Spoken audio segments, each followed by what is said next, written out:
Okay, good evening, everybody. I'm Pilar Martinez, and I'm the CEO of the Edmonton Public Library, and it's my pleasure to welcome you to our 2025 Mayoral Candidate Forum.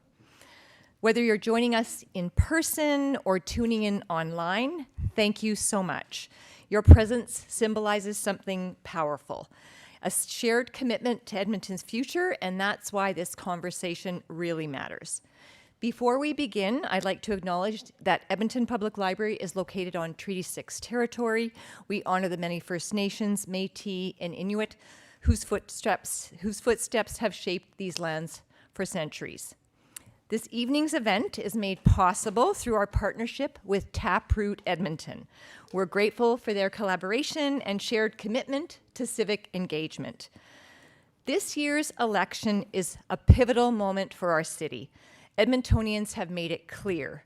You want to hear directly from every mayoral candidate. The response to this forum has been extraordinary. Almost 4,000 registrations and 1,300 questions submitted. The level of engagement shows just how invested, curious, and eager our community is to be part of the conversation. Many of the questions you submitted touched on recurring themes, which we'll be exploring this evening. At EPL, we are proud to be a civic connector, bringing people together, amplifying diverse perspectives, and fostering open and respectful dialogue. In a time when democracy and intellectual freedom face growing pressure, our commitment remains steadfast to champion the right of all voices to be heard and to empower our community to engage thoughtfully and help shape the direction of our city. We invite you to be part of tonight's conversation. If you have a question, please visit menti.com. You'll see the two signs at the front, and use the code 7364-2513. When possible, please direct your question to a specific candidate. Our moderator will incorporate your questions into the discussion throughout the evening.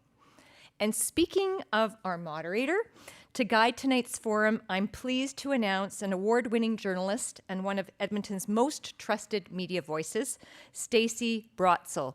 Please join me in welcoming Stacey. Oh, there you are.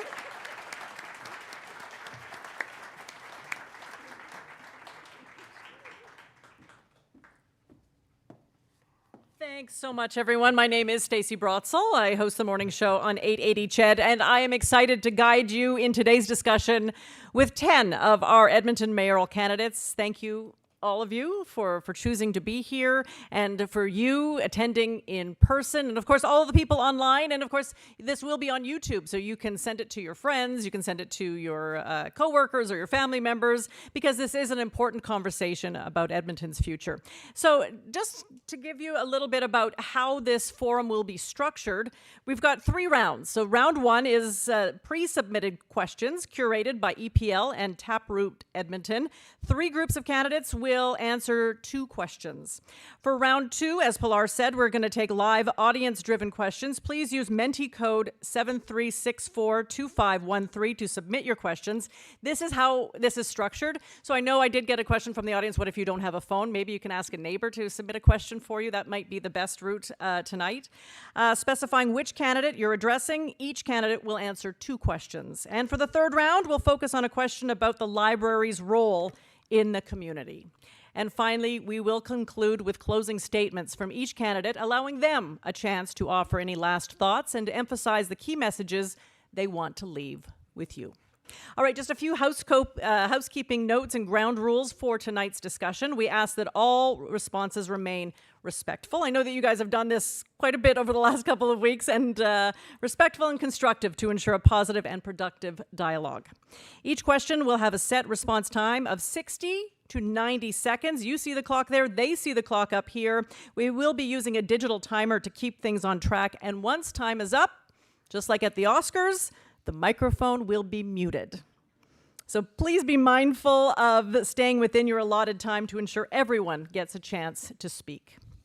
We now begin with the first round of questions. In this round, each group will respond to 2 questions. The candidates have been randomly divided into 3 groups, 2 groups of 3 members and 1 group of 4. The first group, Vanessa Denman, we've got Andrzej Gudanowski, and we've got Michael Walters in group 1. Group 2, we've got Olney Tugwell, Ronald Stewart Billingsley Jr., and Raheem Jaffer. And in group 3, we have Malik Jakati, we have Tim Cartmel, Andrew Knack, and Tony Katarina. So let's get started with the first set of questions for the assigned groups, and we're going to start with Vanessa Denman. What will you do to secure fair funding from the province and foster intergovernmental collaborations? How are you going to work together? Thank you for that question. I appreciate that. So the relationship with the provincial government must be one of partnership, not conflict. I'll work with the province on shared goals like infrastructure, safety, and affordability, but I'll also protect Edmonton's right to self-govern effectively. Provincial involvement should support, not dictate. Issues like bike lanes or city planning must remain in the hands of Edmontonians. My leadership will focus on building bridges, open communication, clear accountability, and collaboration that respects local decision-making. Edmonton is stronger when we align with other levels of government, but only if we stand firm in protecting our city's vision and autonomy. I will be a mayor who works with, not against, but always for Edmonton first. Thank you. All right, Andy, you want to answer the same question? How are you going to secure fair funding from other levels of government and work with them? So, I need to make friends, not only with provincial government, also federal government. This is not politics if you are mayor of the city and you don't know how to make friends from the government. Provincial, federal, there is also, my dream is even we're supposed to have investors from foreign country. I dream about conference to have with foreign countries in this town. So first I find the friends. Then I need something show I deserve every time help from government, provincial, federal, and businesses. Other way, I don't know how to do it, I will not run for office. Good mayor supposed to be enough smart and have enough wisdom to always bring the money to the community, not ask taxpayer or all people of Edmonton to give me the money so I can spend wisely. So I think I will be doing well with investors and provincial and federal government. I will have no even single enemy there. Oh, sorry, Andy. There's just a clock right there. If you could just watch the clock, that would be great. So we don't have to cut you off because that's something I'm sure our audio guy doesn't want to have to do. Michael, what are you going to do to secure fair funding from the province and foster collaboration? So this is, I think, one of the most important questions of this election. I actually last week sent a letter to Premier Smith and Cabinet outlining what I call the Edmonton Accord, which is our ability to begin negotiating fair deal on infrastructure. So we get our ability to manage our taxes through fair infrastructure grants, return the traffic revenue or the fine revenue that they took from us that allows us to make safety improvements in our neighborhoods around traffic safety. And certainly we need big help on homelessness, mental health, and addictions. And that's no secret to anybody that that's important work for us to do with the province. Their jurisdiction, but if any one order of government could solve this problem, it would be long solved, and that's why we need to work together with them. I think one of the things that we have to shift is this traditional mano-to-mano, mayor versus premier diplomacy that we've tried, and we need to set tables and use our community more holistically, the business community, the faith community, the nonprofit community. Through those relationships and organizations, we're able to connect more directly to the province and find common ground. And I think when it comes to issues that matter to Edmontonians, collaboration matters always, but we need to stand up for our people and our families. And when I think about the province and their mandate letters meddling in our business, while there's a teacher strike happening, I think you should spend less time worrying about our bike lanes, like them or lump them, and get a deal for our teachers so our kids and families can go back to school and work. Thanks. All right, let's turn to the second group of candidates, and this one is for Rahim Jaffer. How will you improve planning, coordination, and communication around major building, road, and LRT projects? Thank you. And I'd like to just start out by saying, Andy, you can always find a friend in me. Don't worry. The infrastructure projects, as you drive around this particular city now, it's almost impossible to get from one side to the other. And I think all of us have experienced it, not only in some of the delays that we've seen, unfortunately, with our transit, but also just in the way the infrastructure projects are planned. It seems, from my perspective, that we seem to have lost the oversight that used to happen in the planning department in order to focus on certain sections of the city so that the rest of the city can continue to move. And obviously, if there's urgent areas that come up, to focus on those. But it seems this shotgun approach currently that we're seeing across the city has not only created bottlenecks for so many people trying to get across the city, but also it's created huge challenges in how people think about how they're going to move and how easy it is to move. A city has to ease that process for its citizens, and I'm finding right now that there's kind of, like I said, a shotgun approach. So what I'd like to do is focus on some of the bigger infrastructure projects, get those done within a certain quadrant of the city. As I mentioned, if there's emergency issues that come up, we can move people accordingly. But just in order to allow those major arteries to remain open and clear, it's very important to have that oversight, because otherwise you have this gridlock that continues to plague most of our citizens trying to get around, whether it's the transit process or other infrastructure projects. All right, Olney, same question. How will you improve planning, coordination, and communication around major building, road, and LRT projects?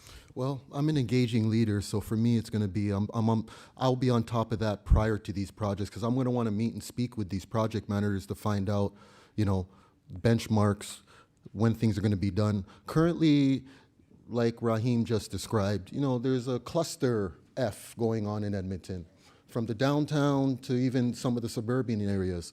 So I think, if we approach it from the beginning, ahead of time, and hold them accountable, I think that's the way to go in the first place. Then we're never in this situation. I want to also add, my intention is to also improve the dashboards, also show the cost, also show the dollars based off of the minutes, based off of the hours that we're spending and we're wasting. We should be able to look online as Edmontonians and see what's happening, hold their feet to the fire. That's accountability, using technology. I intend to utilize technology on all levels. Right now, the dashboards, they're unreadable. Pull them up on your phone, please. You can't read anything. You don't even know what the timelines are. I think if we, from the beginning, we approach these projects with practicality, we engage with these leaders and remind them we're working with Edmontonian tax dollars. So let's try to get these projects complete.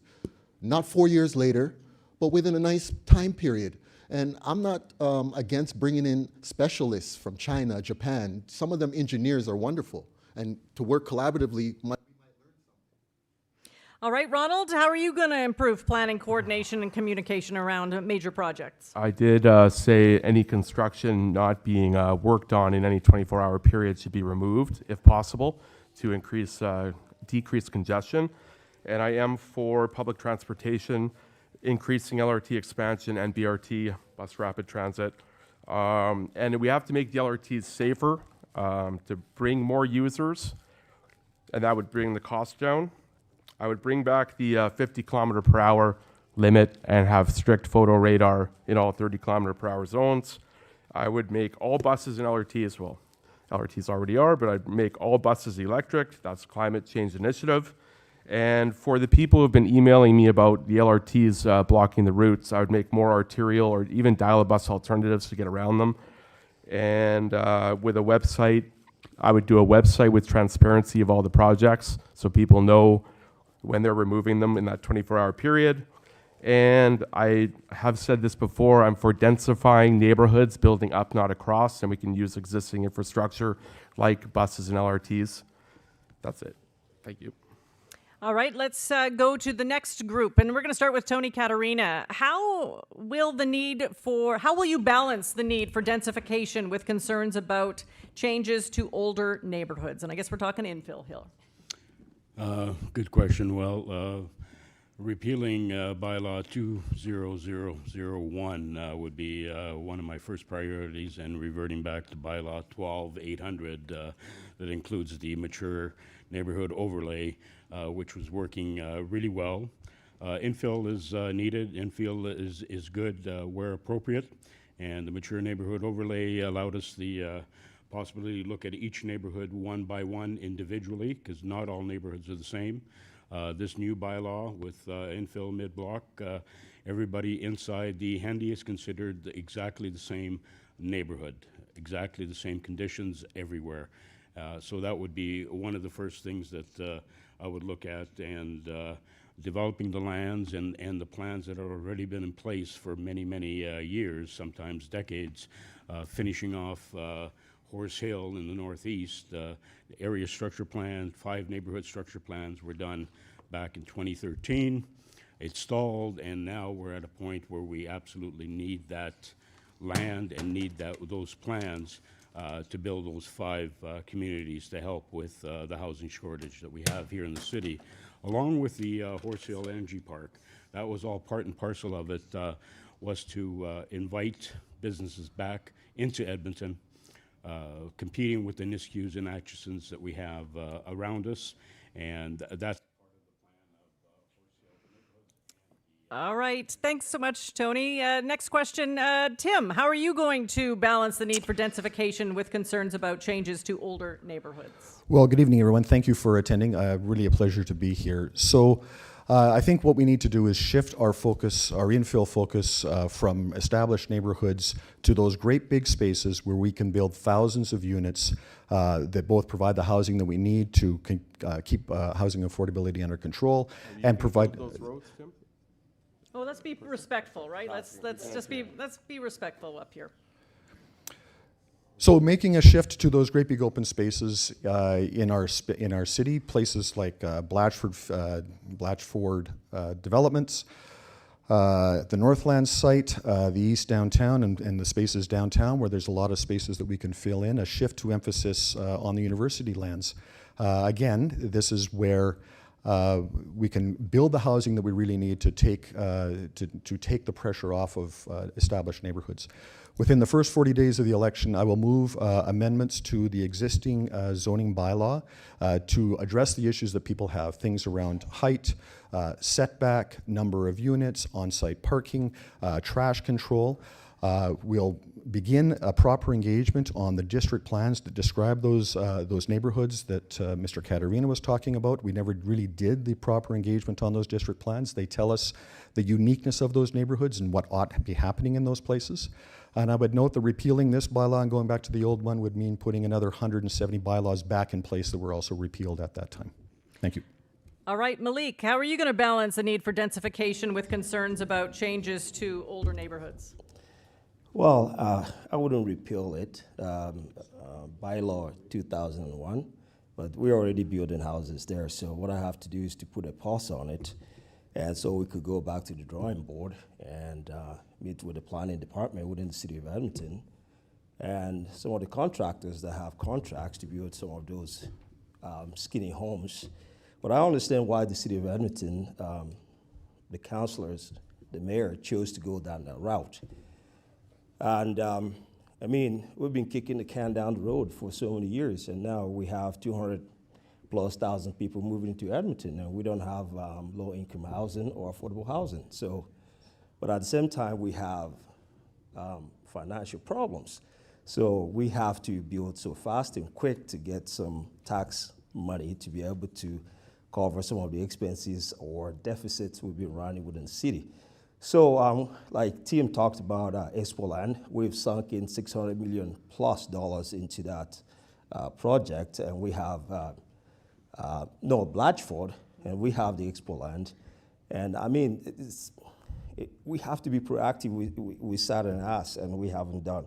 Sorry, my language. We haven't done much over the years, and the chicken has come home to roost. Hopefully, we'll be more proactive. I think going back to the drawing board and looking at what works and what wouldn't work matters the most, yeah. All right, Andrew, how are you going to balance housing access, affordability, and infill?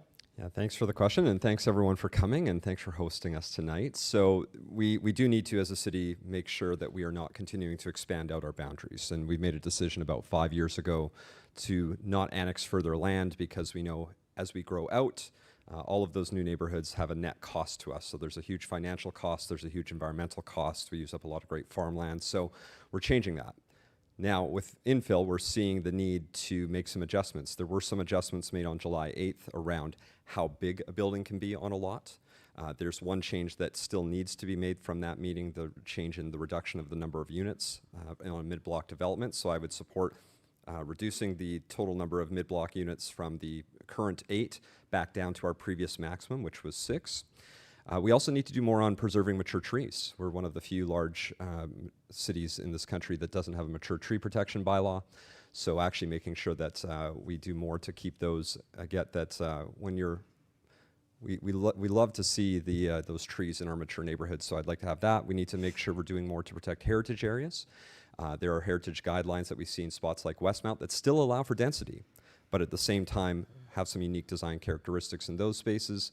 And then finally, what I want to see is greater enforcement of building practices. So if you have somebody that's not following the rules, we need to make sure there's enough enforcement in place to hold them accountable and make sure that the neighbors next door to development aren't at risk. All right, we're going to move back to group number 1, and we're going to start with Andy. What are you going to do about property taxes, knowing their effect on housing affordability? First, I'm against taxes. We know the tax is supposed to be collecting for our future. And what's happened for years, I look on my colleague politician, because for last 14 years I ran every possible election in this town. My name was on every ballot. So I can see it. No, I'm not going to raise taxes as a mayor. I will convince my city councils also not lower the taxes. I freeze the taxes. Exactly, people will pay next year the same amount for property like they paid this year. And that will be for another 4 years. I want to be sure also, if the program goes well, we can, after 2 years, go even lower, 3 to 5%. And continue. Next year, 3, maybe 7%. Like that. To my last year, which will be, I believe it, 9% lower taxes for property. We also cannot forget those who rented places. Anybody who has low income, like $40,000 a year, will deductible to the income tax. So we need to think about everyone in Edmonton. All right, Michael, what are you going to do about property taxes, knowing their effect on housing affordability? Yeah, thanks. And as I look out across the crowd, so many people here tonight and all the people watching online, I know that affordability is the biggest issue for many people in this election. I've heard these stories. It's not just property taxes, it's transit fare increases, it's rental housing cost increases. It has been a very expensive last 4 years for folks. And we've seen the largest tax increases that I can remember in my lifetime over the last 4 years. Two of my colleagues up here, Tim and Andrew, supported what is the second largest tax increase in history, in Edmonton's history, at 8.9% recently. And I think people understand inflationary increases, and people understand that services cost money and taxes should go up. But what I hear from people related to this last 4 years of tax increases is that it hits really hard. It hurts a lot of folks who are struggling with their bottom line. So I think we have to look at taxes through 3 primary lenses. One is, how is it hurting or creating competitiveness, meaning what we've seen in the last 4 years is chasing business and non-residential tax out of Edmonton to Nisku and Atchison, which hurts us in the long run. How does it promote public services and provide excellent public services which matter to people and a good quality of life and a great economy? And how does it promote livability? And we certainly need to look at our budgets and our tax increases through those 3 lenses and make sure that we are not going much past inflation, particularly at a time when families are already struggling dearly to pay the bills. Thanks. All right, Vanessa, the tax question. Thank you. Property taxes have risen more than 28% in the last 4 years. This is unsustainable. Families and businesses are stretched thin, and Edmonton cannot grow if affordability continues to decline. My approach is simple: freeze unnecessary spending, prioritize efficiency, and implement a tax strategy that makes sense for both residents and businesses. By streamlining services, renegotiating contracts where needed, and focusing on outcomes rather than bureaucracy, we can reduce waste. Lower taxes create breathing room for families and make Edmonton competitive for businesses. As mayor, I will put affordability at the center of every decision because the city's prosperity depends on people being able to thrive here without being priced out of their own neighborhoods. Thank you. All right, let's move to our second round of questions, and let's start with Olney. What steps will you take to make residents, workers, and visitors feel safer downtown? I plan on working closely with the EPS. I mentioned this in a few debates back. I had a discussion at the EPS mixer with our current chief and asked them about auxiliary officers in regards to working those areas like the back alleys, the downtown area, those, them local crimes. I think City Hall, the commission is a buffer, just to be honest with everybody. So it's important for us to repair that relationship because we're all aware that City Hall had issues with our EPS just months ago. So it looks as though the new chief is going in a positive direction. As a former probation officer, it's no problem for me to work with our, security safety agencies. I think this time around, we need new voices when it comes to establishing this relationship. I don't believe any of these individuals are going to be able to work closely with the EPS. You have to understand the system of EPS in order to really work with them. And, we're politicians at this point. So I think just being engaged, working collaboratively, and listening to what they need and trying to support them. All right, Ronald, what steps are you going to take to make people feel safe downtown? Well, first of all, I have a question for Tim. You're an engineer, and I believe you worked on roads and infrastructure. I'm just wondering, were you in council when you did that? Yeah, this is a forum, not a debate. And I'm also a question for Vanessa. How did she have her answers prepared already? Well, because these questions are kind of the same questions you're asked a million times over and over again. Anyways, if you want to be crime the mayor. control. I'm the harshest proponent of crime control. I would arm security guards with higher security clearance. They would have guns. I also want transparency, body cams on all first responders. I have personal experience with this. Okay, they need to have body cams for the safety of the public and the police. I would increase the pay of all first responders. I would have more cameras everywhere in the city, and I would have be a proponent of vigilant neighborhood watch and reporting. How much time do I have? Crime control. It's a responsibility of all citizens to partake in crime control. If you see something, report it. I would work closely with EPS and the police commission. I can't stress enough transparency. I got the shit kicked out of me by some police, okay? There were no body cams. I'm not gonna go after them, but it happened to me. I also happened to flirt with a couple of police officers, and that created criminal charges as well. We shouldn't be afraid of police, we should work with police. Okay, thank you. All right, Raheem, how are you going to make downtown safer? Thank you. Well, that brings a whole new meaning of building a relationship with the police. Good job there. I would like to say there's a two-prong approach that I would like to do when it comes to cleaning up downtown. This morning, I was walking around Chinatown with some of the business owners there and just seeing the challenges they face every day. And despite some of the biggest challenges you'd ever see, they have hope that we can change things around. They're investing in their community, and they're trying to make the place livable. And I really admired that. But we need to do a better job. And I talked before about leveraging the responsibility of the province in, for me, trying to look at new ways to move most of the services around homelessness, poverty, and mental illness, substance abuse outside of the downtown core. I believe we can create what's called a recovery village around the Alberta hospital lands where there's lots of room to be able to grow and create wraparound services for those people who need it, because otherwise we're not serving our business population downtown, we're not serving people wanting to be safe, feeling safe to come, and we're not creating that environment that works for both those people in need but also those who are trying to build a city that works.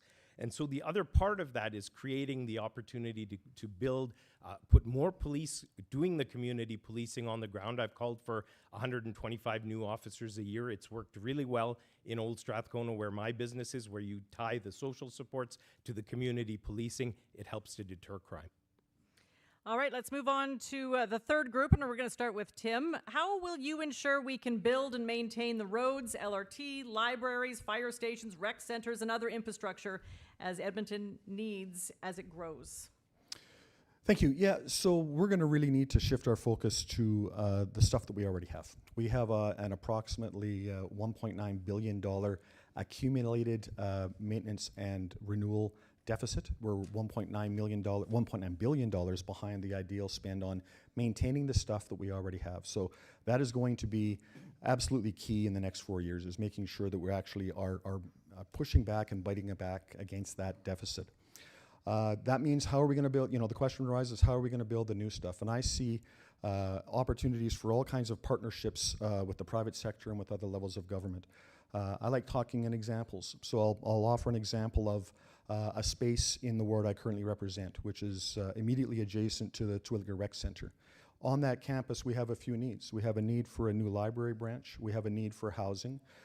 We have a need for both those things, but we don't necessarily have the dollars to pay for them. A partnership and a collaboration with the private sector in that instance would allow those two things to be built by a private contractor. But if it's wrapped around with enough retail and enough other stuff that allows that project to be viable, then we can deliver some of these things in a partnership way without having to do it on the backs of property taxes or more debt. And the prime example of this is what Rohit Developments did at the Caritas site in Mill Woods, where they have shifted a lot of the pressure from the Greylands Hospital out to a separate building. All right, Andrew, how are you going to ensure we can build and maintain all the things we need, like roads, rec centers, as we grow as a city? Thank you for that question.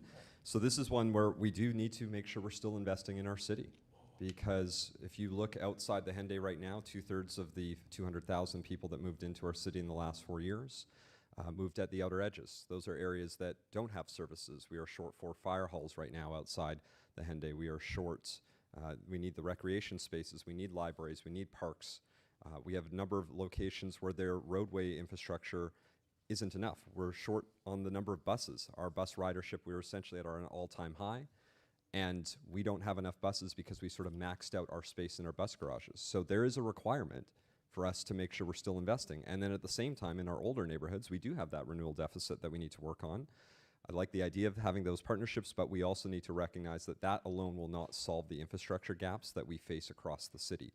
And so this is why I proposed a responsible budget, one that is still going to invest in our city.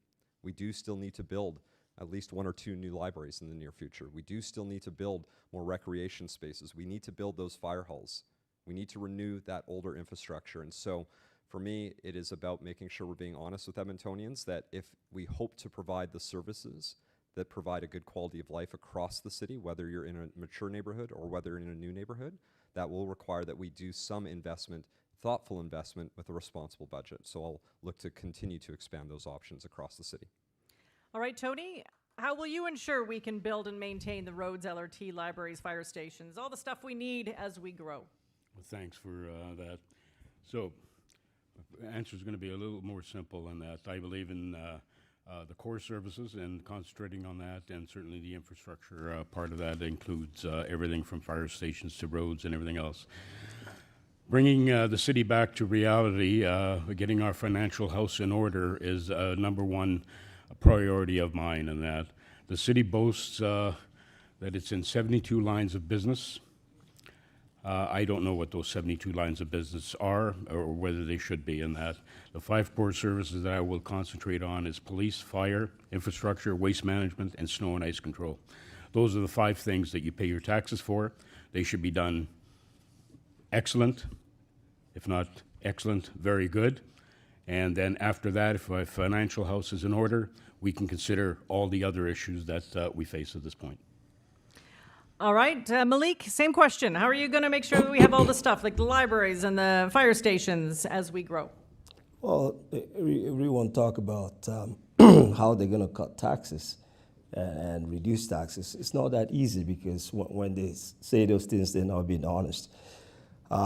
Like Andrew said, I mean, we have to pay for stuff. But most importantly, I mean, we have to look into waste within the city of Edmonton.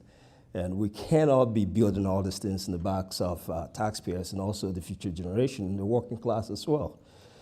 So the bureaucracy is so bloated that we spend billions and billions of dollars.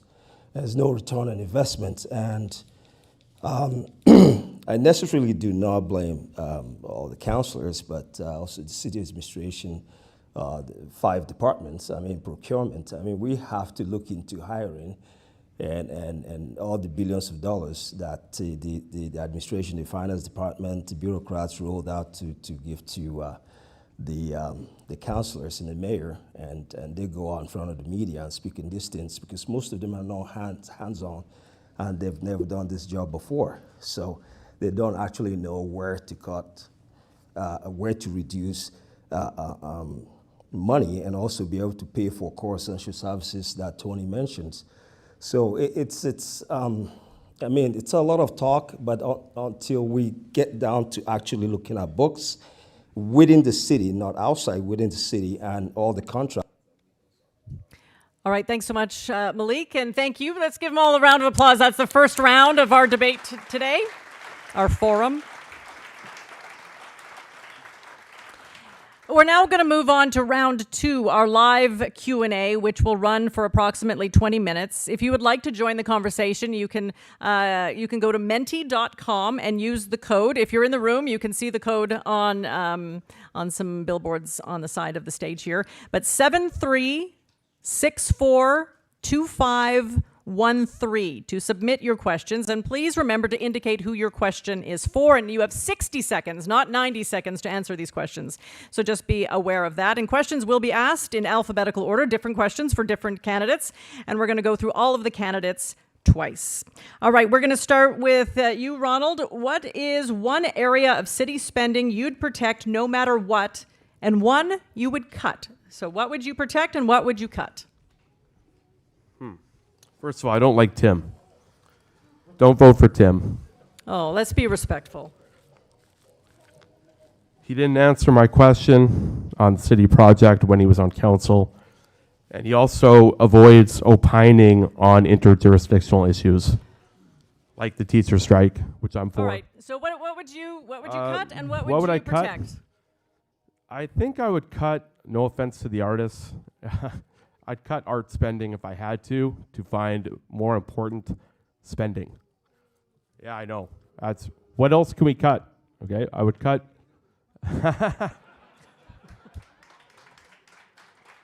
What are we going to cut? I haven't scrutinized the budget, but I would cut the fluff for what would be my most important budgetary item would be anything toward the homelessness. I would tax places of worship. I've made that clear. To fund a centralized homeless shelter. If you vote for me, I'm still going to try to rescind Rexall Place. All right, Tim, we got this on the Menti line.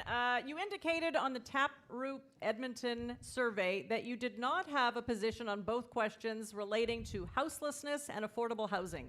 Please explain why. Well, on houselessness and affordable housing, I think that is a multi-governmental approach. I think it relies upon, first of all, developing a functional relationship with the province and a collaborative relationship with the province. And I would point to my previous career, 30 years of building projects as an engineer and leading teams and building towards collaboration and building towards common solutions.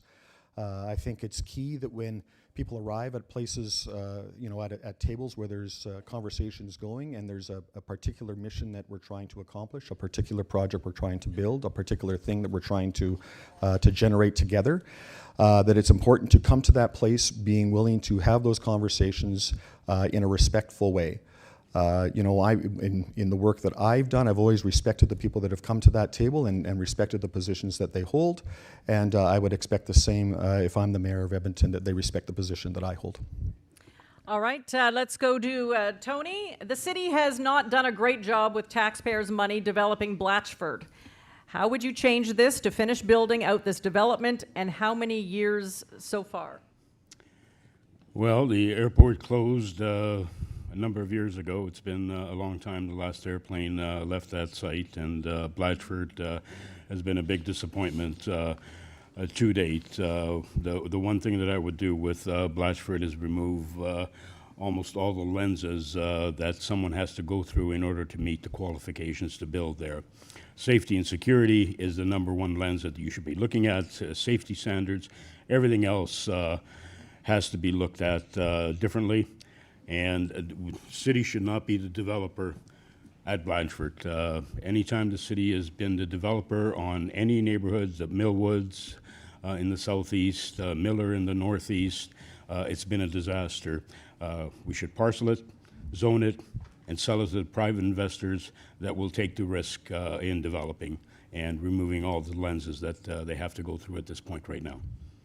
All right, Malik, I got a question for you. What specific policies would you implement to attract business to Edmonton to increase prosperity and the tax base, as well as diversify our municipal economy? I mean, we need to get our house in order in the first place, because no one will want to invest in Edmonton if we have 5,000 homeless issues and homeless people out in the streets, and we're $4.4 billion in the hole, and we run a $73 million deficit.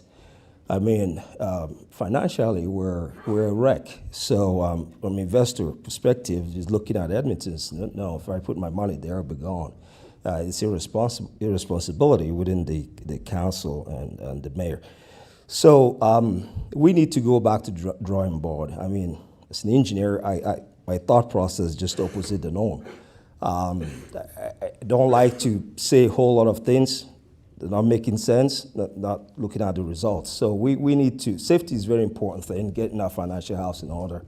It's number two, before we talk about, attracting investment to move to Edmonton. All right, Vanessa, a question for you here on Menti. Councils have long lauded our precious river valley. What actions have you taken, or what will you take to, and it just moved on me, to ensure our valley is protected as a legacy for now and the future? So really, how are you going to protect our river valley? No development whatsoever. So the river valley is one of our greatest assets. The value that it brings to us and the love and the joy that it gives us on a daily basis, I would ensure that nothing is happening there with regards to building or developing any businesses or spas. And yeah, just, maintain it so that we can use it beautifully every day, walk it, love it, enjoy it. And that's it. Thank you. All right, Andy, what are your thoughts about the new concept of 15-minute cities? And go. Yes, idea is good. If you will have everything. We have few places in Edmonton when everybody have closed, like me. I live on Clairview, just beside the metro. So it's very easy for me to go everywhere, included doctors and everything. Good idea. And we can, in the future, always discuss and create like that project so the people will have more time for themselves, more time to preparing for and take care of the families, and much more can do around, find a job around. Always time. We know the time. We know how time is expensive. Time never come back to us. So to use the time, we always need to use smartly the time. So yes, I would like to see much more. All right, Rahim, this question on Menti. Edmonton leads the country in per capita police expenditures and currently close to 1/3 of the city budget. How would more money make safer streets or less crime? Well, I think obviously we've got a stable funding formula for the police. So of course, that's something that's in place that I think they were asking for. One of the things that I think we've seen over the last decade, and especially the last term of this current council, is a real breakdown of the relationship between the police and council. And that was very unfortunate. I think calling for defunding the police is not the way to go when you want to build a relationship of security, but also community sensitivity. I think one of the things we could do better is work with the police. I was very proud to see that when I was at a recent town hall in the south part of the city where many of our South Asian community was being hit with extortion and threats and other things. The police has been very proactive to work with that community. They've even reflected many of the South Asian members within their force, which has created a little bit more trust between those communities. This is the direction I would like to go in the funding that they do have, create better relationships with communities so we could do the community police. All right, Andrew, this next question is for you. You have served on City Council for 12 years and are partially responsible for the problems the city is facing right now. What will change if elected as mayor? Thanks. I was hoping I'd get the 15-minute city question, but... So, you know, certainly anytime you've served on council, you have the benefit of having a lot of experience of what works and what doesn't. There's going to be times that I've made decisions where it's not perfect. And then there's going to be a lot of decisions that we made that I think have made the city better. I think about in the ward that I represent, I've worked to secure funding, working with other orders of government to build out things like the Lewis Farms Rec Center and Library, to build out the Valley Line West LRT. I've championed initiatives like making sure we're actually investing more into our core infrastructure. Speaking of the 15-minute city, we changed up our city plan to make sure that more people have more amenities closer to home. And so I'm reminded of the fact that over the last 4 years, 200,000 people have moved into the city of Edmonton. You don't move into a city that you think isn't headed in the right direction. There's certainly challenges that we have and that we need to work on, but there's a lot of incredible things going on in the city that I'm very proud of, and I'm very proud of my time having served on council. All right, Olney, you're going to wish you had that question. Yeah. What is your stance on bike lanes? On bike lanes? Well, my stance is very open now. In the beginning of this election, my campaign, I was kind of closed-minded, but I've been going to various seminars and one inclusivity mobility. I went to Annie Lazert was her name. And she opened up my mind and reminded me that we have disabled people, we have those people with post-traumatic stress, we have those people suffering as far as just various mental health issues that are preventing them from even wanting to drive. So I'm for it. I think we consult with the different neighborhoods, we see what fits best in what neighborhood, and we leave it in the hands of the citizens, of Edmontonians. Let them decide how we move forward in their unique areas. That's where I stand on that. So I'm open, I'm of the people. I don't have an agenda like everybody else. So if Edmontonians want something, I'm gonna support them in that because that's what that neighborhood or that community would like. It's that simple. I'm not here to complicate things. All right, Michael.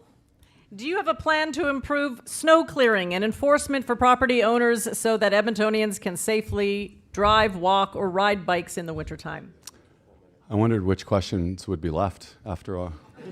So of course, snow clearing. And I would actually say that in a city like Edmonton, snow clearing should be the first thing that your property taxes pay for because we have no mobility, whether you're a car driver, whether you're a transit user, you're a cyclist or a pedestrian.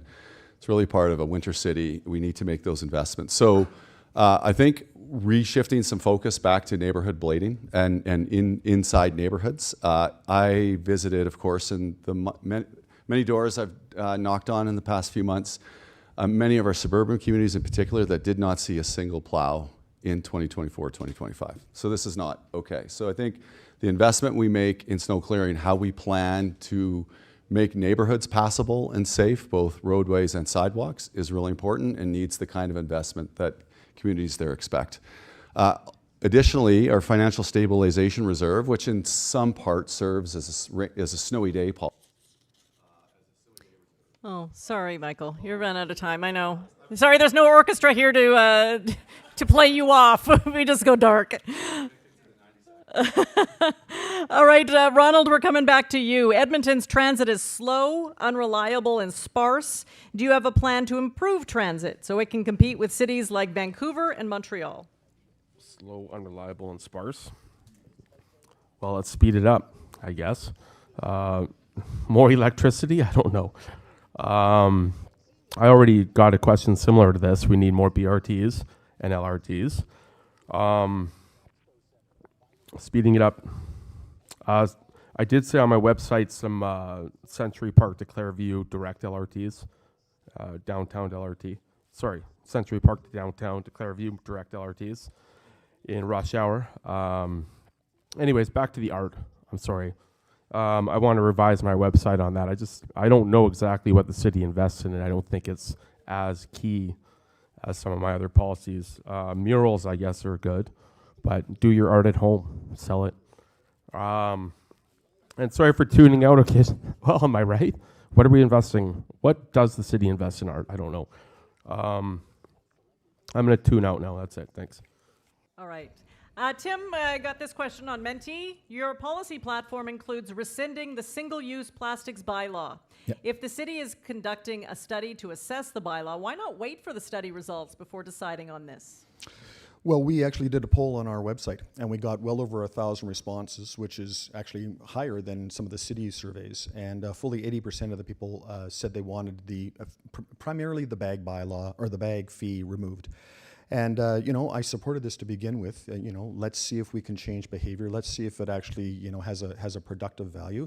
And we've gone from people in about more of a 50-50 split that supported it, that they're more and more rejecting it. They don't want to see it. And now it's become a distraction. I'd layer on something else. Both at the federal and provincial level, they are introducing legislation and enacting legislation with respect to extended producer responsibilities. So effectively, those that are creating the trash, those that are creating the cup, those that are giving you the cup, are now responsible for the ultimate cost of how that cup is disposed of. And the cost of doing that extended producer responsibility is embedded in the cost of the coffee. So the bag fee and the extra fees end up being a doubling up of that. All right, this next question is for Tony. What investments will you make in community safety that don't just rely on law enforcement, including police and peace officers? Well, that again, almost every election, safety and security is the top of mind for everybody. And as mayor, I'll implement a zero tolerance policy for open illegal drug use and any criminal activity on transit and across Edmonton as a whole. I'll rebuild the trust between City Council and the Police Commission per se. That's sort of the line council, commission, EPS members, and forming a unified committee to integrate the Edmonton Police Service, Transit Community Service, corporate security peace officers, and Alberta community peace officers for maximum efficiency using all our resources that we have at our disposal to tackle this problem. All right, Malik, what specific policies would you implement to attract businesses to Edmonton, to increase prosperity and the tax base, as well as diversify our... Did I already give you this question? Yeah. I gave you that question already. Yes. All right. Yeah. I got other questions for you, though. I didn't erase that one. Oh, hey, I love this question. All right. How can you encourage citizens to visit downtown when there is no free parking? Currently, you need a phone to park, and most seniors are not tech savvy. Well, I don't know how to encourage them. It's a war zone down there, so until we deal with homeless issues and crime and public safety, I don't think I would encourage anyone to go down there. Having an app, yeah, I mean downtown renewal, yeah, that's very important. But we've been talking about downtown renewal for 100 years, but nothing has been done, and we put in over, I believe, $400 million. I don't know how many $1 million we put there. But the money, for whatever reason, fizzled out in the thin air. And when you go down there, it's like a zombie apocalypse. So, I mean, it's more result. We need to, when we do the talking, we need to see results on the ground. I mean, that's the most important. I mean, we could talk on the cow come home, but we haven't done anything for years regarding to public safety, so. All right, Vanessa, if elected, what concrete steps would you take to improve accountability and spending efficiency? Definitely, we need to repair some relationships, and it would be lovely to see the budget and the numbers without having to aggressively ask for it or put a motion forth with council. So with accountability, and we'll just say city administration, I believe that that budget needs to be picked through completely. I think that we are actually bleeding money, especially when core services are not being met. And with regards to safety and the RCMP, or pardon me, the EPS, same thing. It'd be nice to just take a peek at the budget and see where some of that spending is going. Not saying anything's right or wrong, but it would be very nice as mayor to take a look at the Excel worksheet of where the spending is actually going. Thank you. All right, Andy, will you commit to keeping transit affordable for low-income riders? And if funds are limited, what would you cut or reprioritize to make that possible? We know there are cities all over the world, some places, when the people has free riding, public riding. I dream we would like to have, especially very convenient for seniors, which we have so many of them. We need to remember how many people we have in this town, and when we grow up, transit included, we have over 100 different nationalities, 7 different major religions. We have 280 social group and organization, seniors, handicap, and very sick people, and students, low-income family. We just need so many issues. Probably if I become mayor, first I need to solve all those social issues in 1 year. Then we go to rebuild Edmonton for the future. Okay, Rahim, if most of the incumbents were re-elected to council, how would you bring about change as mayor? That's a good question. I think one of the things I would draw on is my experience when I was a federal MP. I remember that one of the things while we were in opposition, I found that there was less partisanship at that time, which I think put the voters' interests first. So I remember when in opposition, we would work with Anne McClellan, for instance, who was from the government. We would generally meet with the different levels of government, whether it was the councillors, the mayor, the MLAs, and the premier. And often there was more commonality between all of us than difference. And I would try, as we did when I was an MP, to focus on that commonality. Many people are talking about the basic services. And I think it's hard to argue with any councillors who come in from even the incumbent side that the focus, we've heard it loud and clear during this election, that basic services need to be a priority. So I would try to work to get to everyone on the same page there and try to move things forward. But then I would try to say where there are things and projects that certain councillors want to work on, we'll try to get back to that as we start balancing the. All right, Andrew, you no longer want to wait for the province to fulfill its obligations when it comes to homelessness. If the city takes it on as a responsibility, will we not double pay for that in taxes? Well, we already are, and that's the problem. We're spending about $91 million a year of city money on managing this crisis. And so I think this is why we need to start with that money that we're already spending and redirect it to more proactive solutions. And at the same time, we'll go work with the federal government, who recently announced quite a substantial amount of funding to build even more housing, and it chose Edmonton as one of 6 municipalities across the country to do more of that in.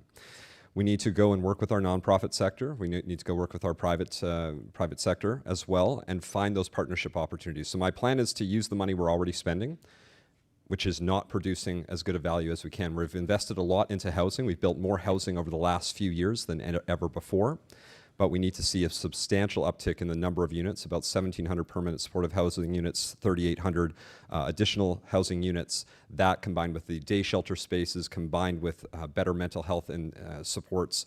But let's use the money we're already spending and then work with the other partners to maximize that investment.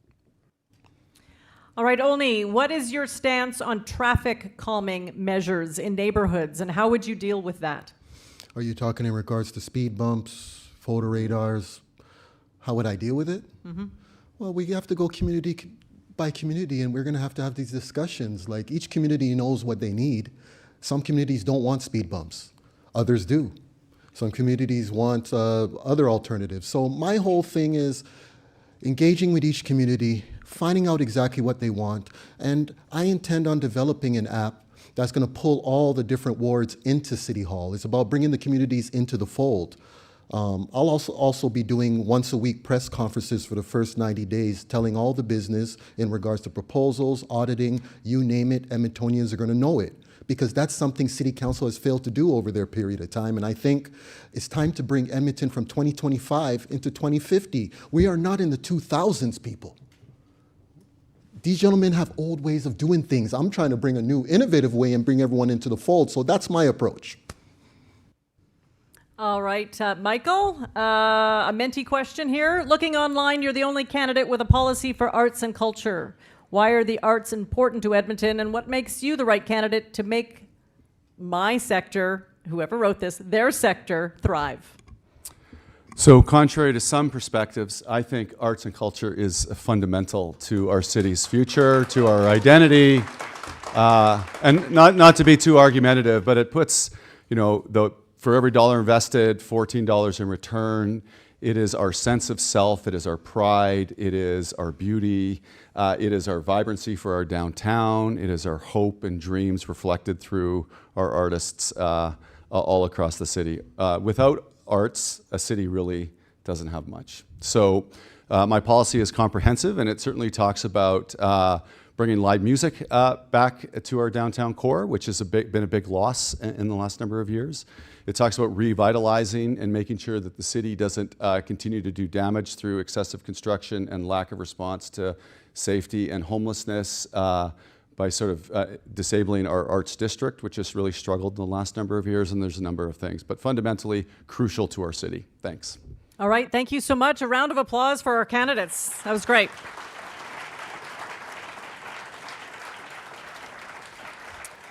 So we are in a library, the city's main library, and we're going to ask a library-related question, right? I'm sure all of you were prepared for something like that. What role do you see EPL playing in supporting democracy? And a reminder that each candidate, you get a little bit more time. You get 90 seconds now to have your answer thorough. And we're going to start in alphabetical order. So we're going to start with you, Ronald. What role do you see EPL playing in supporting democracy? Well, information is power, so anyone can go to the library and look up anything, whether you're going book or internet. Freedom of speech and freedom of expression is important online, other than hate crimes. I still love and trust the police, by the way. I didn't intend to attack or slight them. I have the most personal experience with them, put it that way, as a citizen and a lawyer. And I don't understand, Michael Walters, how do we get $13 back on the dollar for art?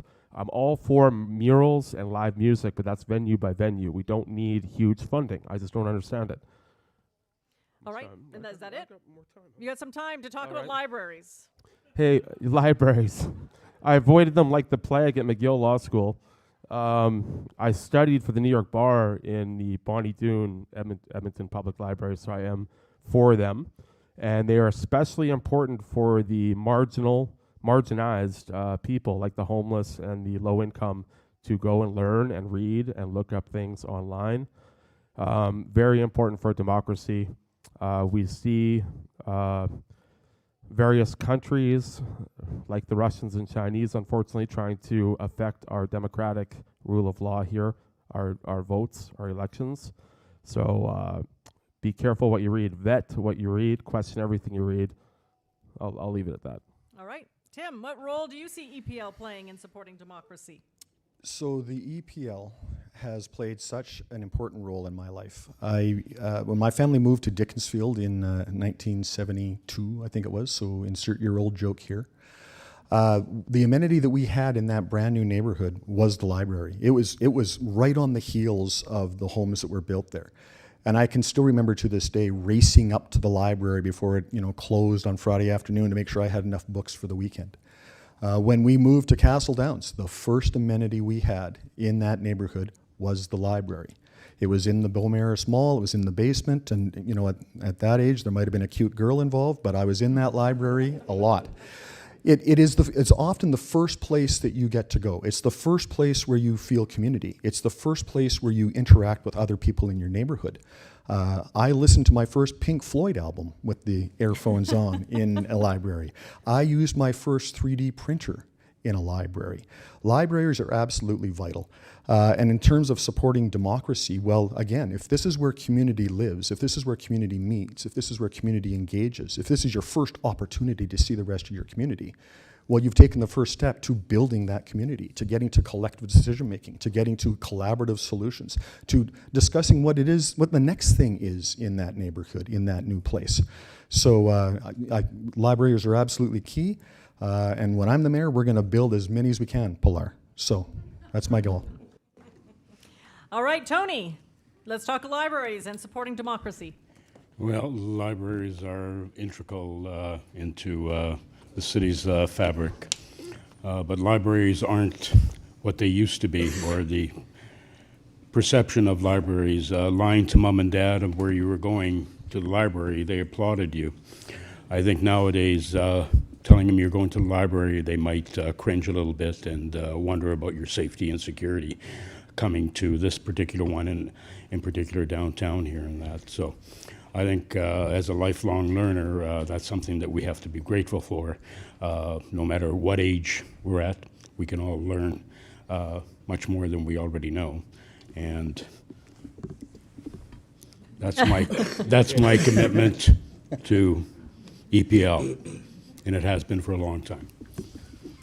All right, Malik, same question. What role do you see EPL playing in supporting democracy? It does support democracy because we actually, for a lower income class and some of the vulnerable population, they could use the machines there, the fax machines, the printing machines, sometimes cell phones, borrow some books to read or somewhere to sit and relax and stay away from the cold. When I was young, it was actually my favorite place to be, I could remember some of the books that I borrowed from those libraries, Tom Clancy, and I could go on and mention about 100 books. I read a lot when I was young, though I'm a farm kid and out in Devon, Alberta, and I'm always at the library, so it was a home for me for sure. So I believe we should build more library for sure and support the library without a doubt. All right, Vanessa, your time to answer this question about how Edmonton Public Libraries can help support democracy in the city. So it is a home for a lot of people. Newcomers, individuals that are a little bit lost in life. However, what has been created here with Edmonton Public Libraries is a phenomenal business that I see. They are accountable for every single dollar they use. They are absolutely transparent in everything that they do. And as mayor, I would love to run the city in the same capacity. And they also, from what I know, were the only individuals or the only organization that gave back money to the city of Edmonton when COVID happened and their doors were shut. So to me, they are deep, deep in my heart. And I feel that they are the foundation of truly what we do in this city. And I always feel safe here. So I know that some people don't, but I always feel safe in a library. Every single time I'm there, it's an unbelievable, compassionate place to be, to learn, and to play. Thank you. All right, Andy, what role do you see EPL playing in democracy? Only extra. I am here the smallest, yeah? So, but I have a power in my heart and my mind to share with all Edmontonian. So, library, why not every week, Sunday, mayor come for 1 hour reading stories for the people, and then get contract with celebrity in Edmonton, and we exchange every Sunday. Beside, I am studied for many years natural medicine, and I get finding about the books. They do tremendous things, but nobody even knows sometimes. They help you completely unstress. They help you bring peace if there is conflict at home. The book doing tremendous job, which we don't even know. So they can also help you to even lower pressure on your stomach, on your spinal cord. There is wonderful things. except I would like to, in the future, explain to people how many gifts we have when we have book in hands, how many minus and problems we have when we carry longer computer or phone. So that's all. All right, Raheem, what role do you see EPL playing in supporting democracy? I know that just to start, I feel relaxed every time you speak, Andy, so I really enjoy that. It gives me pleasure.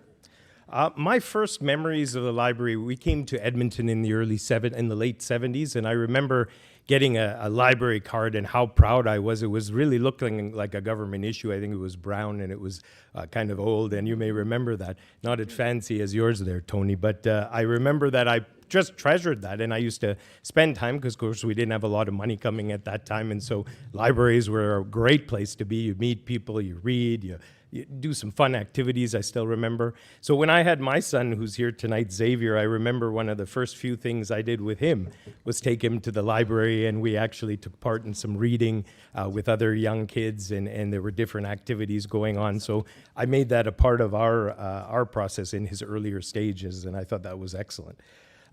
Access to information, nights like tonight with democracy being in action. I mean, this is what the library means to me. It's bringing people together, getting people talking about sometimes tough issues, but also issues that they enjoy researching. I know the nature of research has changed, obviously, with our computers, the internet, and the phone, but still, I think that type of solstice that everyone talks about that the library gives is something that we all have some memory about and some important part in our lives. And so I think we have to keep that alive. We have to look at repurposing things, as the library has done with this wonderful renovation of rooms for banquets. I've attended. Get so excited about All right. Andrew, your turn. What role do you see EPL playing in supporting democracy? So libraries are truly the last free public space that actually exists, and that wasn't always the case. We think about 10 years ago, there used to be even a small fee. So now this is something that everyone is able to come here. Everyone is able to get access to that information and that knowledge. This isn't a place that's going to ban books. This is a spot that wants to encourage anyone to come access any information. This is a place now where you have the access to create. So we're talking about democracy, the ability to book a podcast room. If you want to share your voice, you can book a room here in this library and share that voice and send it out to the world. That's incredible. Access to make sure that no voice is ignored, right? Even just the fact that this is one of the only truly public forums for the mayoral debate where every candidate was welcomed, no matter who they are, no matter what they have to say. That's important. That's what the library stands for. That is the democratic process. That is what this is all about. And so we need more spaces like this. We need to encourage more people to have more opportunities to access information, knowledge. It's incredible to see. And every voice is truly welcome. Even somebody back in 2007 that ran for council at 23 had suggested to Pilar back in the day, have you thought about carrying video games? Because I'm a video game nerd. And you know what? They actually took the idea and analyzed it. And now they do carry it. Every voice was welcome. That's what public libraries are all about here. All right, Olney, same question. EPL, supporting democracy. How do you see it? See, when you have the T all the way to the W, we've all said how much we love libraries. I grew up in Canada. I'm born here. Library, when I first got my card, it was just, can I go to the library? Can I go to the library? Because friends are there. It's free zone. Video games, they also have a studio here for the vulnerable. I know a lot of young people who come and use this studio. So, you know, the library in itself, as far as democracy goes, I agree with NAC in regards to allowing all of us to be invited to this forum. You know, and I said I was going to point this out, so I might as well do it now. These polls are not accurate. 708 people does not represent 1.1 million or 1.5 million. 900 people doesn't even represent my block, and that's what I mean. You know, you could manipulate and flex and twist the numbers to suit your purposes, but one thing the library didn't do, they did not do that. They invited all of us, welcomed us, and actually treated me the best of everywhere I've gone up until this point. So I applaud the library for inviting me. I applaud you for treating us the way you've been treating us. And this is the place to learn. We not only need libraries, we need schools and hospitals, guys. with libraries. Like, there's a lot we need. This is a layered approach. We're not getting to it because there's so many of us, but if I'm elected mayor, it's going to be more than libraries. We're getting schools and we're getting hospitals because that's what we need. All right, Michael, you're going to have the last say in this round of questions. Well, I think tonight's proof of how libraries contribute to democracy, as people have said. And growing up in a very poor family as a kid, it was my school library and my public library that got me started in life in a lot of ways, where I learned how to read, love books, love thinking. And imagine if we got all of our information about this election from the public library instead of from Facebook or TikTok. We would have a much better democracy than we do today. I think there's been things in our city like the City of Learners, Welcome Baby, the relationship that libraries have indirectly and directly to after school. These are hubs for communities that become places for people to come to. And this library, the Edmonton Public Library, has been so remarkably innovative that it's had community animator programs and local communities that actually go out into communities to understand what is happening in our neighborhoods and what the needs of residents are. So this is truly the greatest library system in the world. I think we won that award once. We'll win it again. And I think, a couple things. Over the years, there's been, times where budgets have been tight and libraries have been sort of threatened in budgets. And whenever that happens, community groups have rallied so strongly around them that no library has been closed. And in fact, we need to, as many people have said, build more. And I think one of the things we also need to recognize and name the struggle is how libraries have replaced so many of our frontline services that we don't have. Some of that $91 million that was mentioned earlier could have been invested in overdose response teams in the last 4 years, and we need to make that.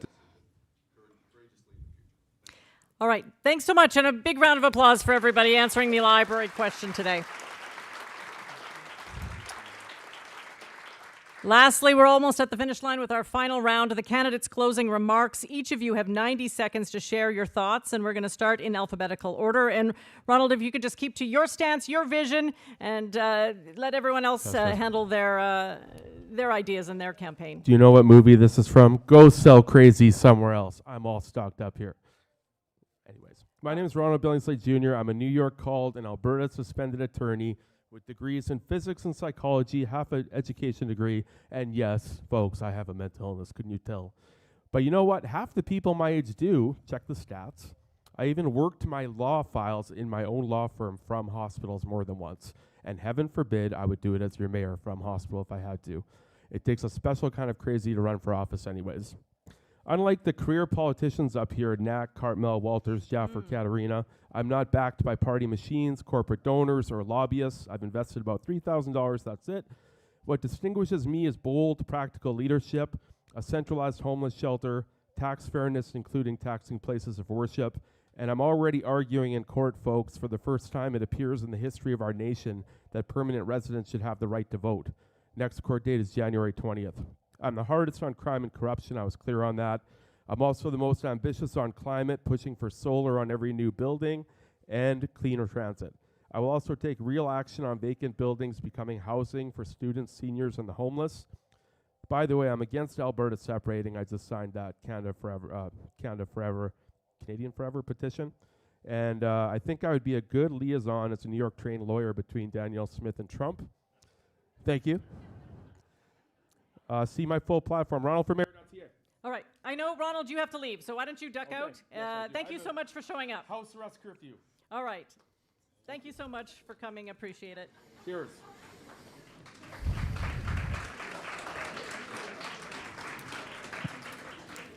All right, Tim, your closing remarks.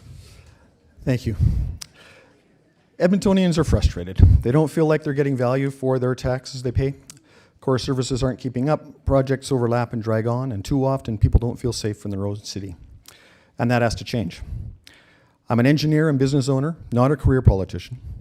For me, leadership has always meant cutting through excuses, demanding accountability, and making sure projects are done right. As a councillor, I've delivered real results. The Twilliger Drive expansion, the Ambleside Service Building, and the Twilliger Rec Centre in the ward I represent.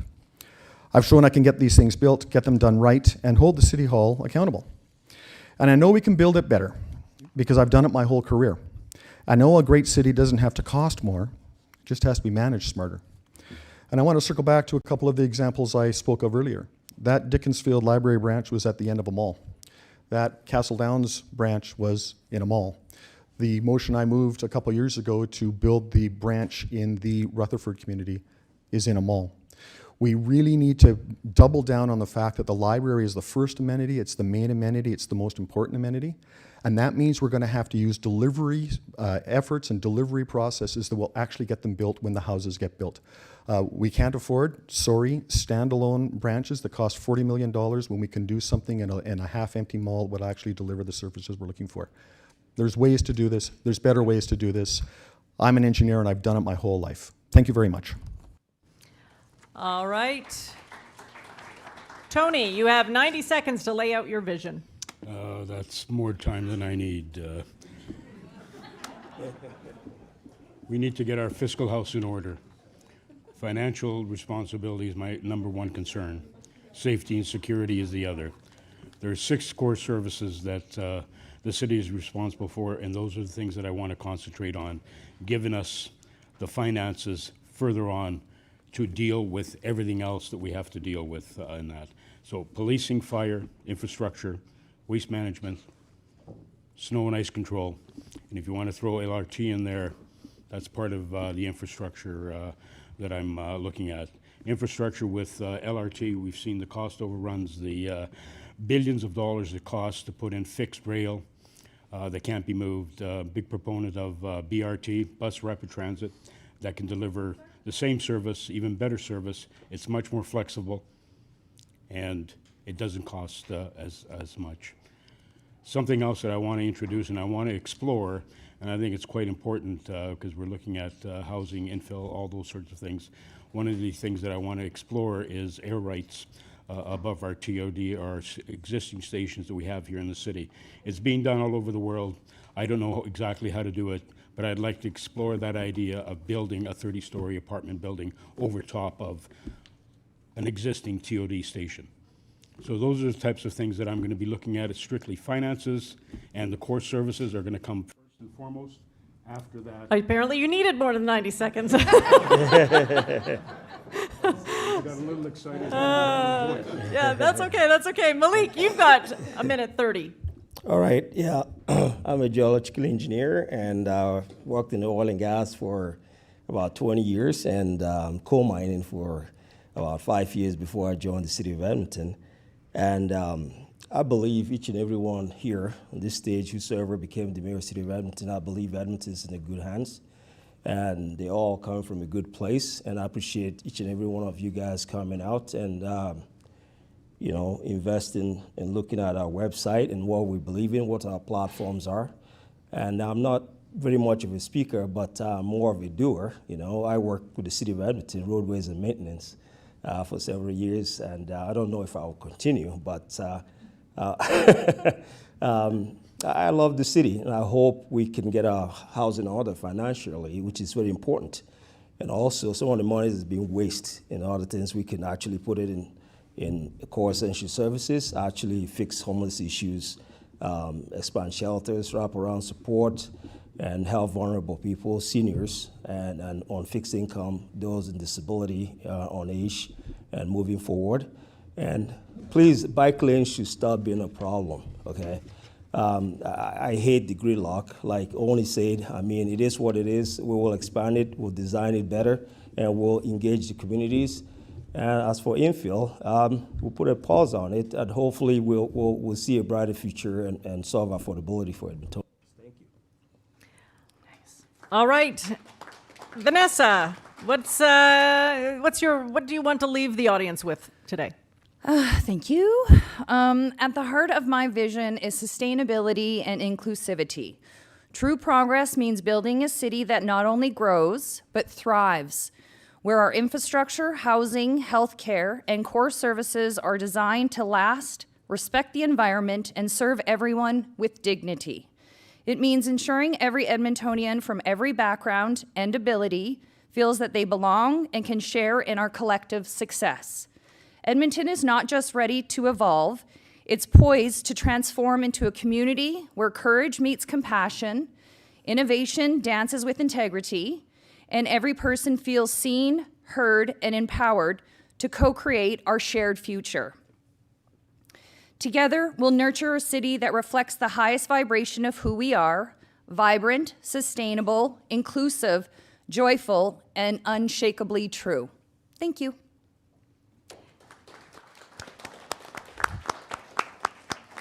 All right, Andy, your final thoughts. Yes. Andy Gudanowski, so you can everybody remember. I tell you, I give you some secret. Reason why I'm here today is my 4 colleagues who running with me for mayor. 4 years, nothing happened. So I need to do something. I create new conduct. 14 pages program called The Political Code of Ethics, which teaching us people and politicians how we're supposed to work for you guys and for country, for the city, for the province. I sent this program to all politicians in Canada. No one even respond me. Another things, so I'm going to introduce the program this time, even if I will be there. One of the page is how to remove me from office if I'm not doing good job as a mayor. If I become father of the city, my second platform is I want this town to become most healthy town in Canada, physically and mentally. I already have program ready. And also I want to reduce to 2026 all 60 to 80% for beginning, homelessness and crime. Everything is waiting. Then we go for education, environment, we go for senior next time, and just to be sure. All right, thanks so much, Andy. Appreciate it. All right, Raheem, your closing remarks. Edmonton, my story is proof of what a city can be. My parents, like so many others before them, came here with so little and turned that into a better life for their family and for me. That kind of opportunity is what every family who comes to this city should be able to count on. However, today, too many of us watch that opportunity slip away. Tax hikes keep getting rubber stamped by the same councils, and these candidates nearly voted for 40% in tax hikes in the last decade, while everything seems to get worse. Council has let spending spiral out of control, and the families are the ones that are paying the price. We can't keep going down the same path with the same people, with the same ideas. 70% of this city agrees that we're headed in the wrong direction. Edmonton needs real change, change that puts you first. It's time for someone who will lower your taxes. While others on stage said it can't be done, they're the ones who got us into this mess. We can put public safety first and clean up our streets and actually hire more police to make our communities, buses, and trains safer. Just like you and your families, this city needs to live within its means, so we can invest in what matters and build a city that actually works for all of Edmonton. On October 20th, I ask for you to put your trust in real change. Our city has so much more to offer. Together, we can be the city of champions once again. Thank you.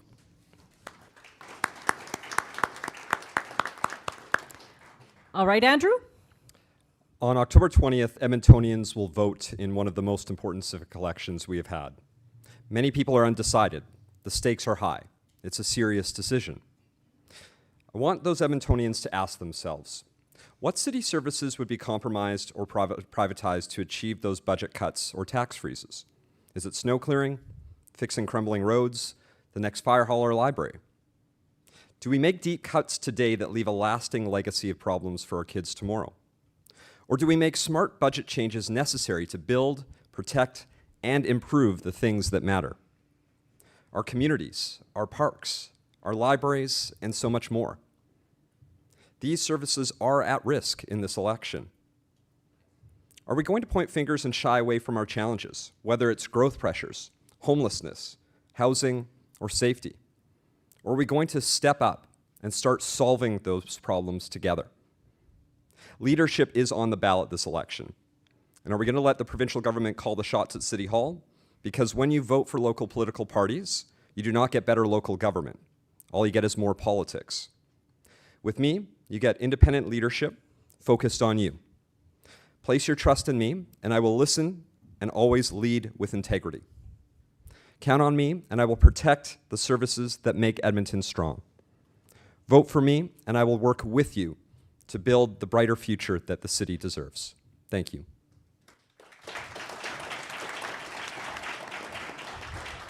All right, Olney, you have 90 seconds to lay out your vision. Well, my vision is, first of all, we have to create our own revenue in our city and stop going to the provincial government to borrow money, then put taxes on us. I intend on developing our film industry. The elements exist here. There's no reason why we can't open up an office in City Hall, and we can't generate our own funds just like Calgary's doing, over $400 million last year. With me, you're getting an engaging leader, transformational leader, a leader coming from the provincial level into the municipal level. And my intention is to engage with everybody as well as be transparent and really bring you into the fold. With my Tap In Edmonton app, it'll allow everybody in this room across in all Edmonton limits to vote on all our upcoming votes in City Council and allow me to hold city councilors accountable through discussions and communication I'll have prior to these votes. And guess what? After the vote's done, every Friday, I'm thinking Monday, I will be in a press conference room telling everybody what we discussed in regards to business, in regards to upcoming votes, in regards to conversations with councillors based off of the results and the data on the app. These are innovative ways to hold everybody accountable and pull Edmontonians. With me, you're getting a representative of you, your voice. Edmonton first, capital city first.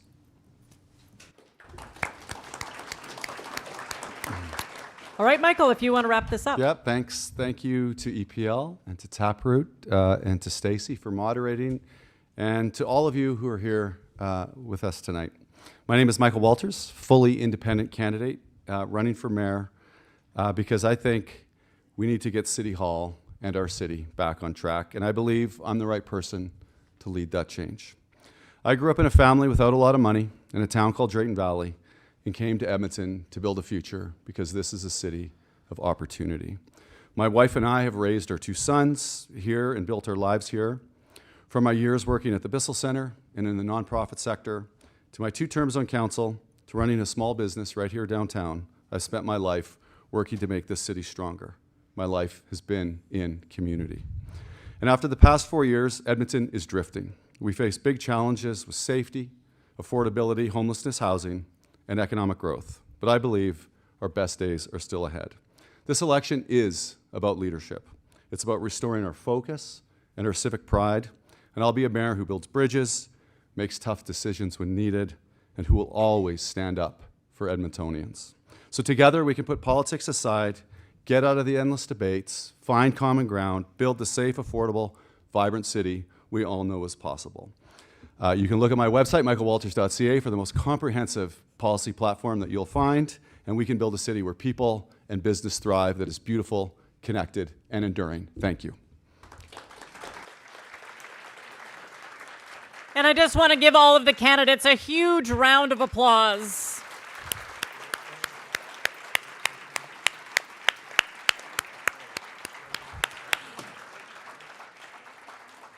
And I want to thank all of you out here for coming, and people at home and people who will watch this a little bit later on YouTube. 37% of Edmontonians voted last election. So getting engaged, you being here, you asking questions, super important. And this is what democracy looks like. It is not perfect. It is not pretty sometimes. It's a little unpredictable. It keeps you on your toes. But it's the best system we have, and I think it's pretty great. And it is important that everyone have a voice in our election. Phones are going off. But before everyone sort of makes a ruckus, thanks, Olney, for staying at your spot, because we're not done just yet. I want to welcome up to the stage Karen Unland. She is the Chief Operating Officer from Taproot Edmonton to give us some closing remarks. Thank you so much. Well, many thanks to all of the candidates for taking the time to share your views, and to the audience for asking so many great questions, like a lot of questions, and I'm sorry that we couldn't hear all of them and get all of them answered, but it was great to have that show of democracy as well. At Taproot, we like to look things through the lens of our core values, which are courage, curiosity, and care. And we've seen all three of those on display this evening. The courage of the candidates to put their names forward, your curiosity to hear what they have to say about the issues, and the degree to which everyone clearly cares so much about making our city a better place. Thank you so much to Stacey for so ably moderating this evening, and to the Edmonton Public Library for, it's a fantastic team here, and they've done so much work to inform Edmontonians heading into the October 20th election. I invite our audience to go to the library site, epl.ca/YEG election, and you will find even more information about this election, including the recording of this forum. If you, I don't know, have a keepsake or want to review notes or whatever, or if you know somebody who would have liked to have been here. I also invite you to take the Taproot survey to see how you match with all 13 mayoral candidates on way more issues than we even had time to address here tonight. The survey will show you how you match with the candidates for council in your ward as well. So there's a deep richness there. Visit taproot.vote to take that survey. While you're there, sign up for Taproot so that you can see our coverage of the successful mayoral candidate and the council that they'll be working with. We are the best source of reliable intelligence about the Edmonton region. Our team will keep you informed about the results of this election whenever they come in, and the actions of this next council. So thank you for attending, and good night.